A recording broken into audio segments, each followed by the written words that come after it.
Design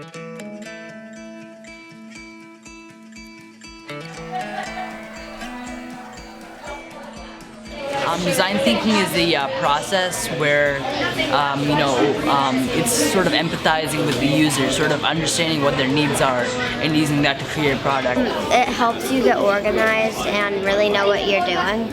I like probably seeing how the project changes throughout the time, because it usually starts out as a rough draft. And it ends up a lot more complex and bigger than when you first started. Now that I'm exposed to it in the classroom, I think I see it more outside of the classroom, and I see it when I'm doing a math problem or when I'm going down a ski hill.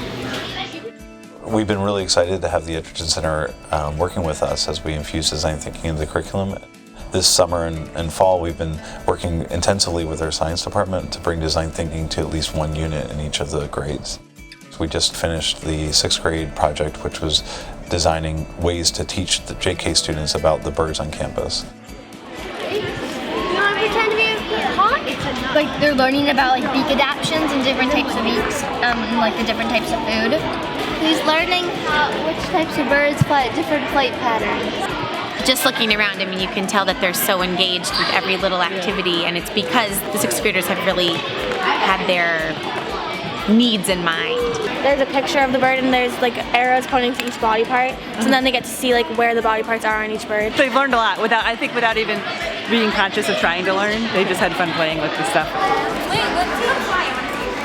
This is a longer, more deep project than we've done in the past. The 6th graders have been really involved and passionate about their projects.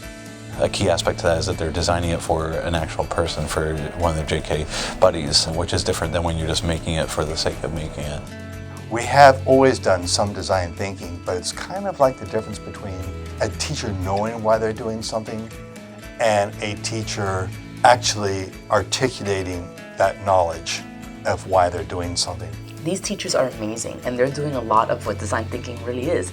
We can weave it into a cohesive narrative. The students can have the same approach or the same mindsets and mentalities and frameworks when they're problem solving in all classrooms. The thing that I love about adding the superstructure of design thinking is that the students are getting this common language around what problem solving can look like no matter what the discipline is, and I think that is driving an interdisciplinary thrust which they wouldn't have otherwise. What we really want to see is our teachers and our students have this mindset where they are seeking problems and then feel like they're empowered to change them and to come up with solutions for them. And I think the real way to evaluate the program will be when we start to go into transference and see how these ideas could go to other schools. It's been a lot of work, but it's been work that feels like it's towards the greater good, and it's felt really successful, and I feel like we've learned a lot for next year. Meadowbrook has been a beautiful experiment, and we've learned a lot. The most beautiful thing that can happen now is to continue to share that and scale that in the most sustainable way possible.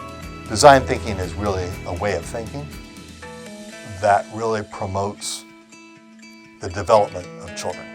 If kids are really thinking about, here's a real world problem and how do we solve that problem, man, great things can happen. That's my vision for the future.